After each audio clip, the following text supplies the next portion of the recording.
कार्यकर्त्यांनी जात पडताळणीच्या बाबत आपल्या मुलाच्यावर आरोप केलेला आहे, नेमकं काय विषय? वास्तविक पाहता जात पडताळणीचा जो जात पडताळणी झालेली आहे त्याला जवळजवळ होऊन एक महिना झालेला आहे. जात पडताळणी ज्या वेळेला झाली त्याच वेळेला त्यांनी त्या ऑफिसला माहिती अधिकारात माहिती मागितली होती आणि कागदपत्र काढून घेतली होती. मला वाटतं त्यांनी सगळीकडे प्रयत्न केला कोर्टात याच्यात जाऊन बाबा रद्द करण्याचा, ते कुठंच होत नाही, त्यांच्या निदर्शनास आलं. मग मीडिया पुढे येणं आणि कागदपत्रातली काही वंशाळ वगळणं आणि मीडियाला काही खोटी माहिती देणं आणि आमची बदनामी करणं एवढंच काम मला वाटतं या माध्यमातून त्यांनी केलेलं आहे. आणि वास्तविक पाहता जर त्यांना तक्रारच करायची होती तर 1 महिन्यापूर्वी त्यांनी कागदपत्र काढली होती आणि त्याच्यात कुठेही त्यांनी तक्रार केली नाही.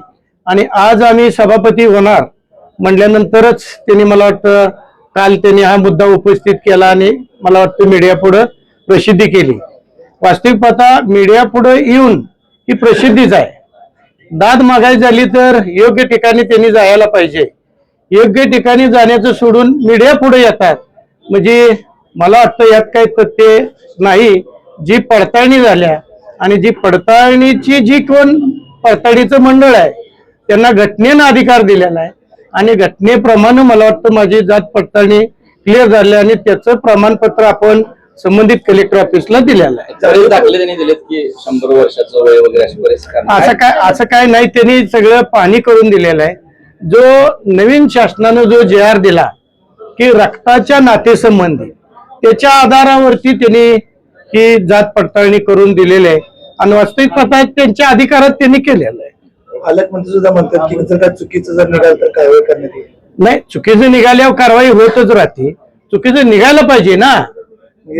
बदनामी करण्याचं षडयंत्र, बदनामी करण्याचं काम आहे. वास्तविक पाहता आमच्या आटपाडी तालुक्यामध्ये जी निवडणूक झाली ही इतर जिल्ह्यातल्या तालुक्याप्रमाणे झालेली नाही आणि निवडणूक आमच्यात जी कडवी झाली त्या निवडणुकीमध्ये आम्ही लढताना राजेंद्र अण्णा असतील किंवा आम्ही असेल, अनिल पाटील असतील, भारत पाटील असेल, अशी समविचारी माणसं आम्ही एकत्रितरित्या ही जिल्हा परिषद आणि पंचायत समिती निवडणूक लढलो.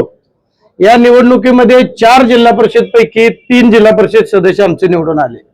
8 पंचायत समितीपैकी 5 पंचायत समिती सदस्य आमचे निवडून आले आणि आम्ही निवडून आल्यानंतर समविचारी लोकांनी एकत्रितरित्या बसून ठरवलं की आपण जी वर जात असताना या निवडणुकीमधनं जिल्हा परिषद मध्ये पुन्हा संघ गेलं पाहिजे.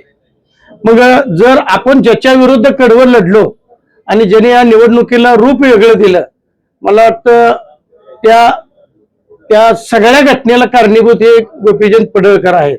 त्यामुळं आम्ही यांच्या राष्ट्रवादी काँग्रेस सोबत जाऊन आपलं जिल्हा परिषद सत्ता बनवायचा आम्ही सगळ्यांनी एकत्रितरित्या ठरवलेला आहे. हा शेवटचा प्रयत्न कुठे होता असं अध्यक्ष उपाध्यक्ष तुम्ही सोबत गेला नाही किंवा सभापती निवडीत तरी यावं असं काही अपेक्षेनं आरोप केले कालच ऐनवेळी? नाही, वास्तविक पाहता त्याने अपेक्षा धरली होती पण आम्ही ठरवताना ठरवलं होतं की तालुक्यामध्ये आपण एकत्रितरित्या सगळ्यांनी निर्णय घ्यायचा आणि ज्याच्या विरुद्ध आपण लढलो आणि शिवाय मतदारसंघातल्या माणसांचं जे विचार आहेत त्या माणसांसंग आपण राहणं गरजेचं आहे.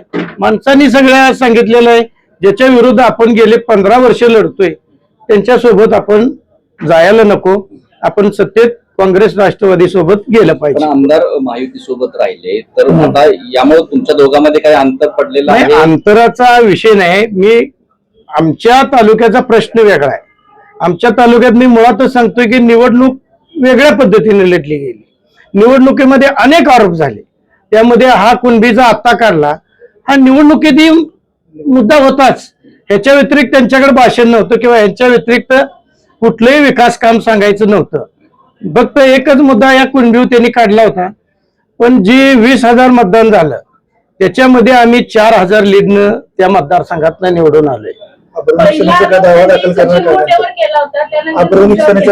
करणार नाही, आता कायदेशीर जरा माहिती घेतोय आणि अब्रू नुकसानीचा दावा तर निश्चितपणाने करणारच आहे, पण जरा माहिती वकिलाचा सल्ला घेऊन यापुढे आम्ही जाऊ. तुमची भूमिका पुढची काय असेल? म्हणजे पक्षासोबत तर तुम्ही आता राहिलेलं नाही आहात, महाविकास आघाडीसोबत तुमची भूमिका वैयक्तिक तानाजी पाटील म्हणून कुठं? आता वास्तविक पाहता आम्ही शिवसेनेचे चिन्हावर निवडून आलोय, बरोबर.